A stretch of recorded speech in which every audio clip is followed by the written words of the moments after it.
नमस्कार, मी श्रुती राहुल. 36 जिल्हे 72 बातम्या या बुलेटिनमध्ये आपलं स्वागत करते आहे. जिल्ह्यातल्या महत्त्वाच्या घडामोडी पाहूया झटपट. पूरग्रस्त भागातील नुकसानीचे तातडीनं पंचनामे करा. पुराचा धोका लक्षात घेता नदीपात्रातील वाळू आणि गाळ काढण्यासाठी उपाययोजना करा, असे निर्देश मुख्यमंत्र्यांनी प्रशासनाला दिलेत. वर्धा धरणातून वर्धा नदीपात्रात पाणी सोडल्यामुळे यवतमाळमधील 11 गावांना पुराचा विळखा पडलाय, तर 14 गावांचा संपर्क तुटलाय. जवळपास 2000 नागरिकांना सुरक्षित स्थळी हलवण्यात आलंय. पुण्याच्या मावळ तालुक्यातील वाडीवळे धरण पूर्ण क्षमतेनं भरलंय, त्यामुळे सांडव्यातून पाण्याचा विसर्ग केला जातोय. त्याची ही ड्रोन दृश्य.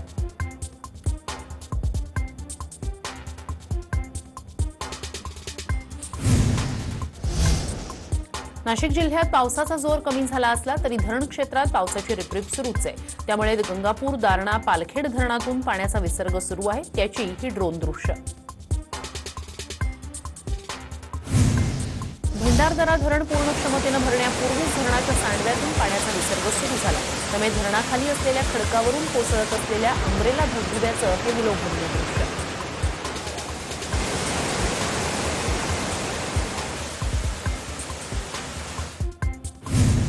अहमदनगरच्या प्रवरा नदीपात्रात भंडारदरा धरणातून 2000 क्युसेकनं पाण्याचा विसर्ग सुरू करण्यात आलाय. त्यानंतरची ही मनमोहक दृश्य.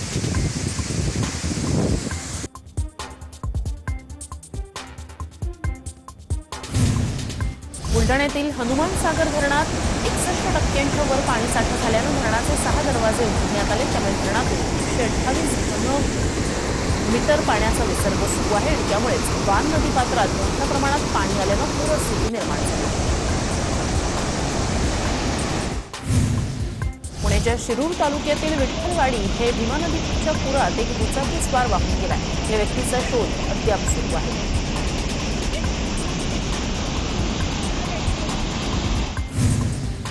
वाशिममधील मंगरुळपीर तालुक्यातील कोल्हापुरी बंधाऱ्याला कचरा अडकला आहे. त्यामुळे बंधाऱ्यावरून पाणी वाहत असल्यानं शेतात आणि बाजूच्या झोपडपट्टीत पाणी शिरलंय.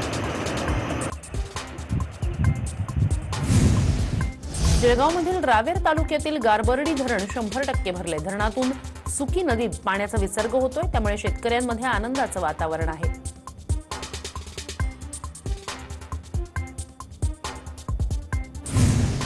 वर्धा यवतमाळ जिल्ह्यातील धरणं ओसंडून वाहत आहेत. त्यामुळे चंद्रपूर जिल्ह्यात वर्धा नदी आणि उपनद्यांना पाऊस नसतानाही महापूर आलाय. तर शहरातील सखल भाग पुन्हा जलमय झाल्यानं नागरिकांनी संताप व्यक्त केलाय.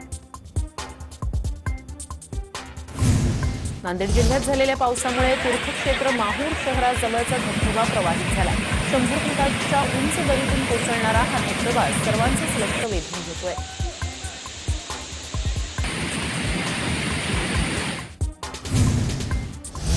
पुण्यातील पवना धरणात 70.42% पाणीसाठा झालाय. हे धरण मावळसह पिंपरी चिंचवडकरांची तहान भागवतं.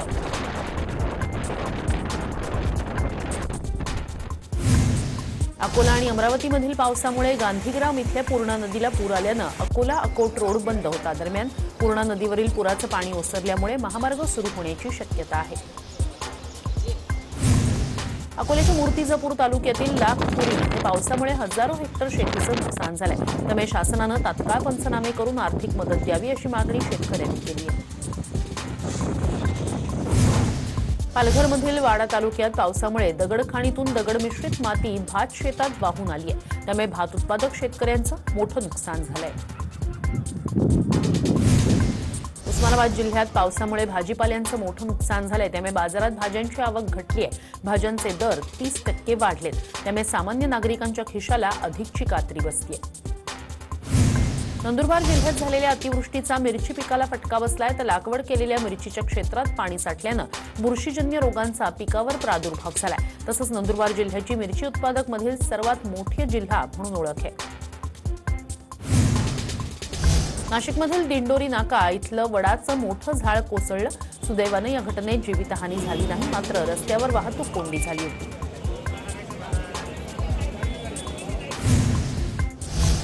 पुण्यातील खेड तालुक्यात जोरदार पावसानं हजेरी लावली आहे. त्यामुळे शेतात पाणी साचलंय. त्यामुळे सर्वच पिकांचं नुकसान झालंय. त्यामुळे शेतकऱ्यांवर दुबार पेरणीची वेळ आली आहे.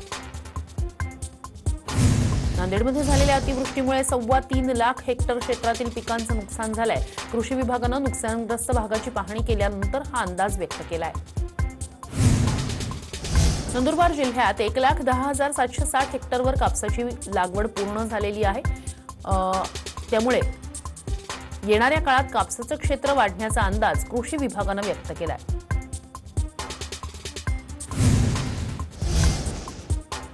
मुसळधार पावसामुळे शहादा बस स्थानकाला तलावाचं स्वरूप आलं होतं, त्यामुळे प्रवाशांना नाहक त्रास सहन करावा लागतोय।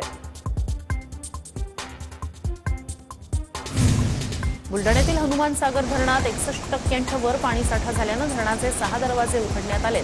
धरणातून 128 घनमीटर पाण्याचा विसर्ग सुरू आहे, त्यामुळे बाण नदीपात्रात मोठ्या प्रमाणात पाणी आल्यानं पूरस्थिती निर्माण झाली आहे।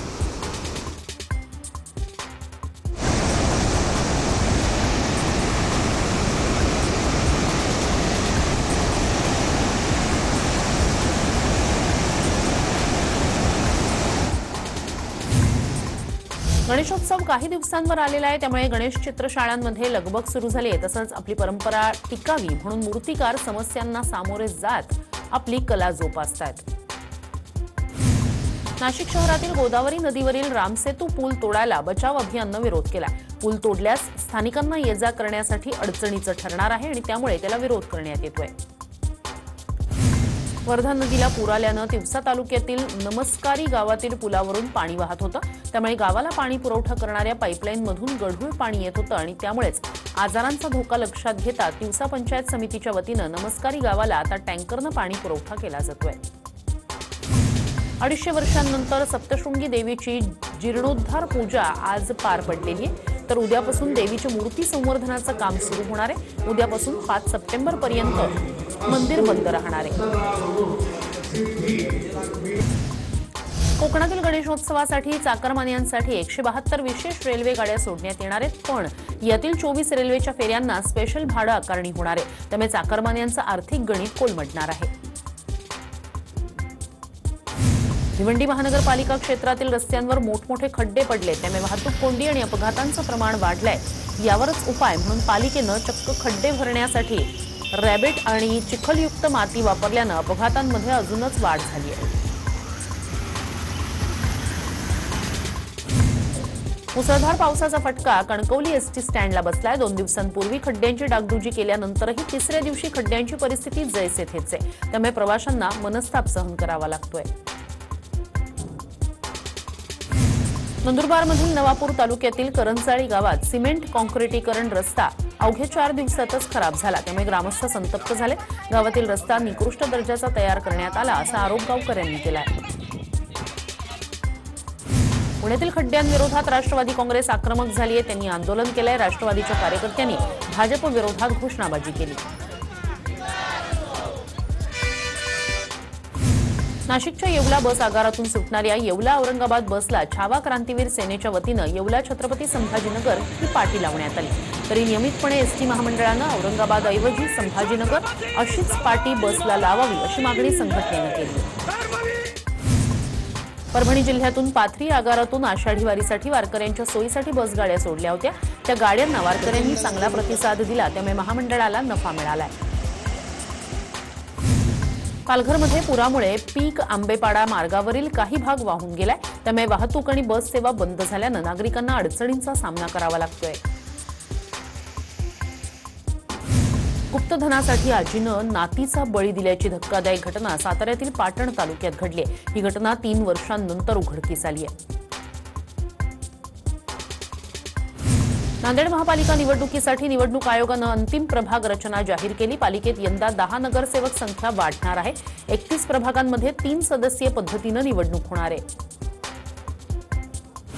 पुण्यातील शिरूर तालुक्यात रस्त्यांची दुरवस्था झाली, त्यामुळे याचा निषेध नोंदवत मनसेनं सार्वजनिक बांधकाम विभागाच्या हद्दीतील रस्त्यांवर वृक्षारोपण केलं। गडचिरोलीत पावसानं विश्रांती दिल्यामुळे आज नागरिकांना सूर्यदर्शन झालं। मागच्या काही दिवसात जिल्ह्यात पावसानं हाहाकार माजवला होता। गडचिरोलीतील पूरग्रस्त परिस्थितीची आमदार रोहित पवार पाहणी करणार आहेत। सिरोंचा तालुक्यातील पूरग्रस्त परिस्थितीची पाहणी करून रोहित पवार आढावा घेणार आहेत। पुण्याच्या वेल्हा तालुक्यात झालेल्या वादळी वाऱ्यामुळे रस्त्यावर झाड कोसळलं होतं, त्यामुळे वाहतूक काही काळ ठप्प झाली होती.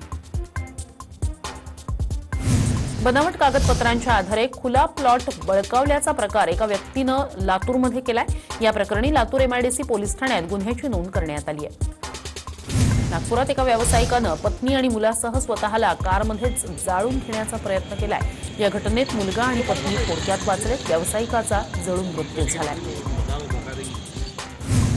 पुण्यातील कोंढवा परिसरात एका शाळेच्या व्हॅननं पेट घेतला. गाडीत तांत्रिक बिघाड झाल्यामुळे आग लागल्याची माहिती अग्निशमन दलानं दिली.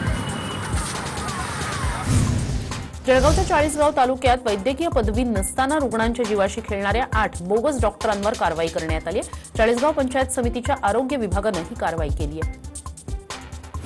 पिंपरी चिंचवड पोलिसांनी स्पामधून 3 महिलांची सुटका केली. स्पाच्या नावाखाली वेश्या व्यवसाय चालवणाऱ्या मालकाला पोलिसांनी बेड्या ठोकल्यात.